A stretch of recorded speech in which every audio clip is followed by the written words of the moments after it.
Hello, my friends on YouTube. Today is Sunday, the 31st of July 2022. Today's video is about the death of the founder of the Islamic ideology, Muhammad. Okay, before I start, I actually had a question. I'm going to answer that from the secular. I hope I'm pronouncing the name correctly. About a Quranic verse that uh, it's it's speaking about men beating women, and that is in 434 in Quran. You can actually copy and paste from Arabic to Google Translate, and you yourself will be able to somewhat get an understanding. However, yes, in that Quranic verse, yes, it is gradual. It says, try to convince them first, meaning get them to agree with your point of view, basically. And that I really don't understand, because men sometimes they are wrong. Okay, and if the wife sees that there is something wrong and she is trying to express, no, she has to follow the husband, even if he's wrong. I mean, the fact that he is having more than one wife, that's automatically wrong. Anyway, nevertheless, that's not the subject. The thing that got my attention, if you read the translation of that verse 434, it says, yeah, it speaks about gradually try to convince them, and then if they do not listen, then you don't go to their bedroom, leave them alone in bed.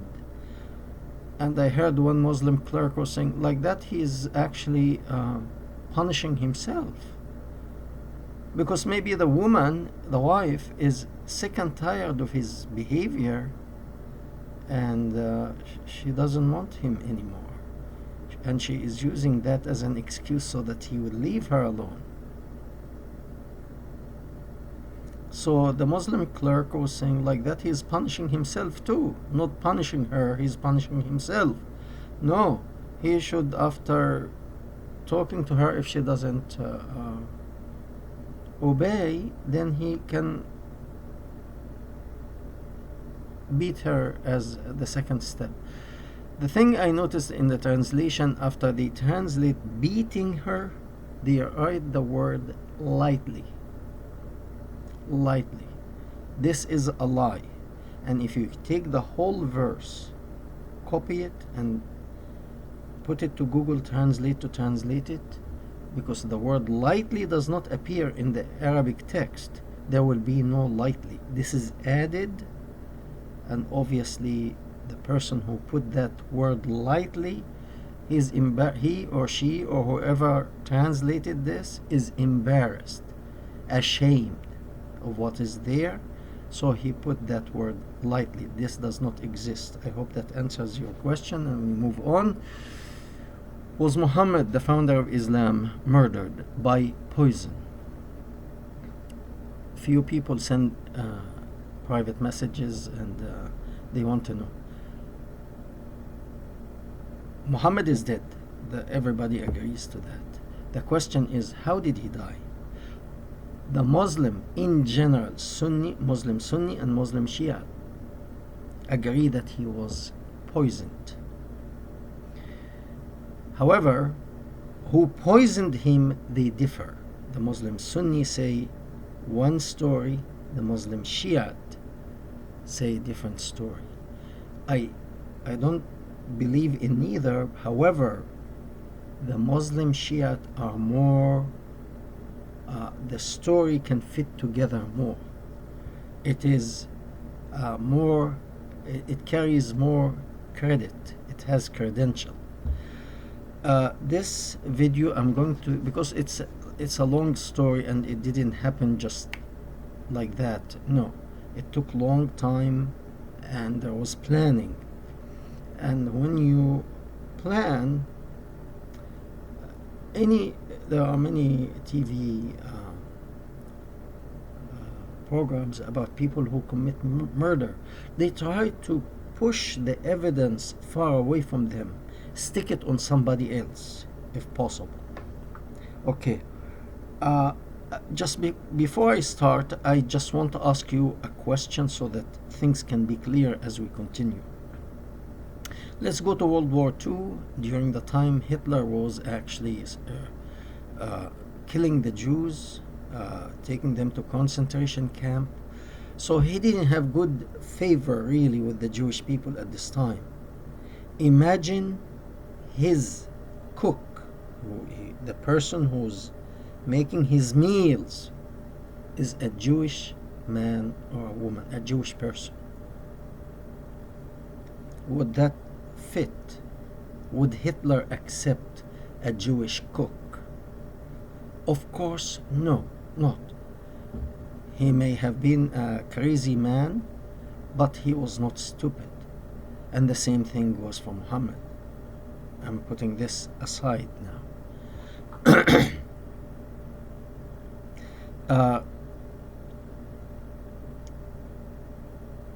The story in the Muslim Sunni is narrated mainly by his young bride, the daughter of the first caliphate, the girl who was 6 years old when he married her, 9 years old when he consummated his marriage with her, and she lived with him for 9 years. And in this 9 years, really, the Sunni story, they say, oh, they were happy, they loved each other. Reality, I don't think so. He may have loved her. That's clear, actually. But I think she hated his guts at certain point. She felt violated at certain point. She felt used, abused, whatever you want to put. A 9 years old, because the people of his time blamed him to marry such a young girl. That was not the trend. Yes, until now, even in the southern part of Egypt, many kids, they marry at the age of 15, 16. But the husband is about 16, the girl is 15, and that's in a way tradition. They are not teaching anybody morality. That is, and actually most of them are Christian, these people. So they are used to that, and the parents, they get together, and even sometimes they do the engagement at 6 months old. The boy is about a year or 2 years, and the girl just born a couple of months or 6 months or something like that. And the parents will come together and say, okay, when these two grow up, we are going to put them as husband and wife. They get married, and they wait until they get to the right age, and they get married, and life goes on. Excuse me. So there is no feeling of violation, because these parents later on, when they have kids, they will probably do the same. But they don't give 6 years old to marry a 30 years old, much less a 51 years old. 6 years old to a 51 years old, and then when she is 9, he consummates the marriage with her. They don't do that. I never heard of a case like that. They are normally of the similar age, a year or two different. Mainly the husband is a bit older, a couple, 2 or 3 years older. That's okay. And that's very similar age. I don't think there will be any hard feeling or resentment or anything wrong with that, except, well, as marriage responsibility, because the parents are always there. If any problem, normally the parents are involved with the couple and they guide them, so they are all together. So now to Muhammad and his death. Aisha, uh, the problem, most of the stories coming to us is from Aisha after his death. She narrated that Muhammad, that's causing a terrible situation for the Muslim Sunni. Muhammad used to have bodyguards, and that makes sense. That's legitimate concern, because many people hated him, and many Jewish people could have actually gambled to go and kill him in his home. The same thing with Hitler. He killed many Jews, so if he didn't have protection and people watching over him, a group of Jewish people could actually go and attempt killing Hitler. The same thing with Muhammad. He had bodyguards until a Quranic verse, which is in chapter 5, verse 67. 567. Okay. It says that God sent a Quranic verse telling Muhammad, it's okay now. Let me read it for you.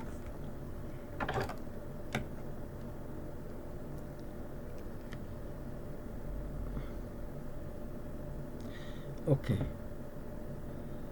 O Messenger, convey everything revealed to you from your Lord.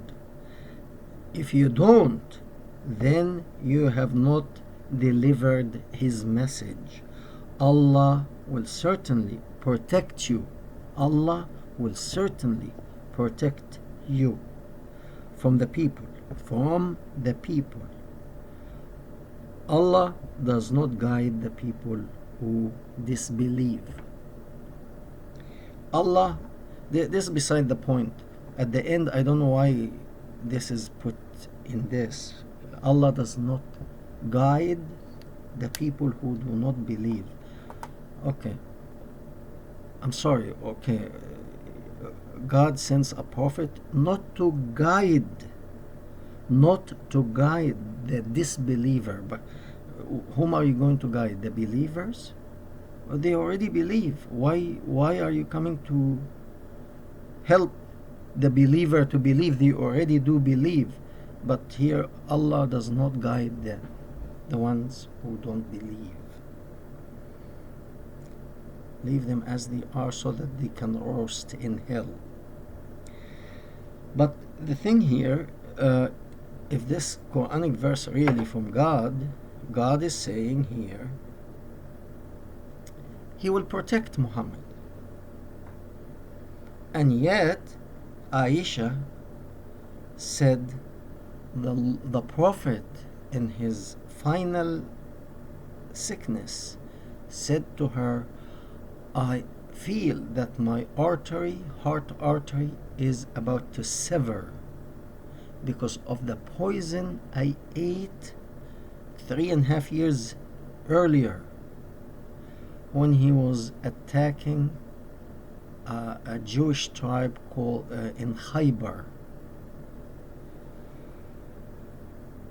I really don't know if 1400 years ago the people of this age had the technology to make poison that it will start to deliver its potency after 3.5 years in the body. Suddenly it starts to take effect.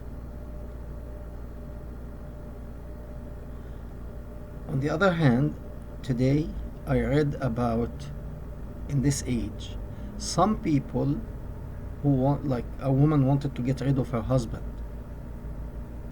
so she started to give him overdose of certain medication, and she kept increasing that dose a little by little, and his situation will start to deteriorate more and more until he died, and it looked like natural death. But in the process, he was getting weaker and weaker. Muhammad, until the time of his death, he was healthy, strong, and he was waging invasion, wars on other tribes and other cities and villages, and conquering them and looting their wealth. So there was, I mean, if the poison really he ate 3.5 years earlier, it should have taken effect a little by little, and we can see that his health is deteriorating. There might be a poison, I don't know. There might be a poison that it will work like that slowly. It will take years until the person completely dies. But he was healthy for 3.5 years, and then suddenly Aisha claims that he told her that the food he ate during that invasion of this Jewish tribe is taking effect now, and it's killing him. What happened in that invasion? This is the invasion, by the way, that he ordered his people, his army, to slaughter between 600 to 900 Jewish men. Any child above 15 was slaughtered because he was considered a man.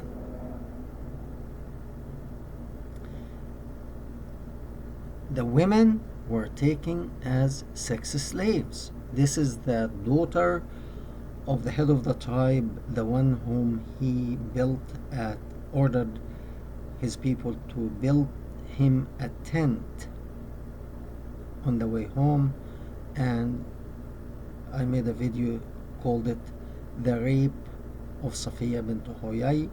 You can get back to that video on my page, The Rape of Safiya bint Huyay.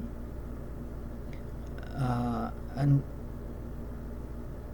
so he was poisoned, he raped, or he had whatever, if you want to call it, sexual relationship, because some people say she loved him. She loved him after he destroyed all of her dreams, killed her husband, brother, and took her mother, gave her mother as a sex slave to be raped in front of her, hearing her screaming, and her aunts and all her sister-in-law, all of the people were taken like that, and she loved him.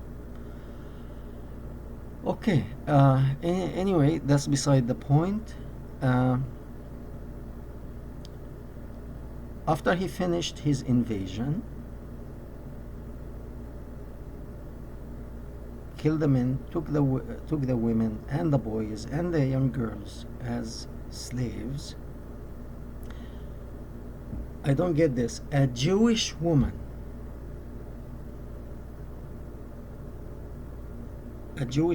called him and said, "Prophet of Allah, I'm making you dinner." Why this Jewish woman were let free? You took all of them and you took their position. You killed the men, took the boys and the girls and the women. Why one woman was left with her position? Because if she had a sheep, she didn't have only one sheep. And why would you, I mean, I will give the example to Jewish people. Would be any Jewish person in his right or her right mind offer a good meal to Hitler? Because that's exactly similar. I don't think so. Where did this Jewish woman come from to start with? Nobody says. Because there was no Jewish people left at this point. And all of their position were taken by the army that came to invade. Where did this Jewish woman come from? I don't know. But even if they let her, let's say she was not 100% Jewish, let's say she was 10% Jewish and 90% Arabs from the Arab tribes, and they let her go with her position, would you trust her with your life to eat her food? No. So the story, the second, if Allah, because Muhammad used to have bodyguards before, until that Quranic verse that I read for you told Muhammad, from now on Allah will protect you. You don't need human protection anymore. You don't need bodyguards. And he went out and he told all of his bodyguards, dismissed. I don't need protection now because Allah is protecting me. And here's another contradiction. If Allah is protecting you, and let's say all the reasons that it doesn't fit together, a Jewish woman indeed made you a lamb, a sheep to eat. Let's say this really happened. The Sunni story, it's really awkward, it's not fitting. Okay, and this lady really made you the lamb, and some people say he put a piece of meat in his mouth and he spit it out, and some stories say he ate it. And then the sheep told him, I am poisoned. So he told his follower, some stories say he spit the piece of meat out and he told his followers not to eat, and 3 of his followers died of this poison, and he died 3.5 years later. If God in the Quran says, I am in charge of your protection, this is contradiction, another contradiction. If God said, I am protecting you, let your bodyguard go home. I'm protecting you. I'm in charge of your well-being. So it's either God was lying, or God doesn't know what he's saying, or Muhammad imagining things. I mean, I'm trying to, everything is on the table. If God said, if this is true and God told you, I'm protecting you, don't worry about anything. If this is really God, then where was God? Because the Jewish woman, if we take the story that it's true, a Jewish woman poisoned him. Where was God? Why he didn't protect him? Some Muslim say, oh, he protected him, that's more than 3 years here. No, but ultimately you say he died of the poison. What if he died right away, like his followers, as it says in the story, or 10 days later? Did he really protect him? It's just a length of time. If she succeeded to get to him, that makes that verse a lie. And that's why I'm saying the Sunni story about the murder of Muhammad, it doesn't make sense. We are going to speak about the Shia point of view, which it's more credible. We thank you and we hope to hear from you, and if anything I missed, please let me know. I could answer it. Thank you.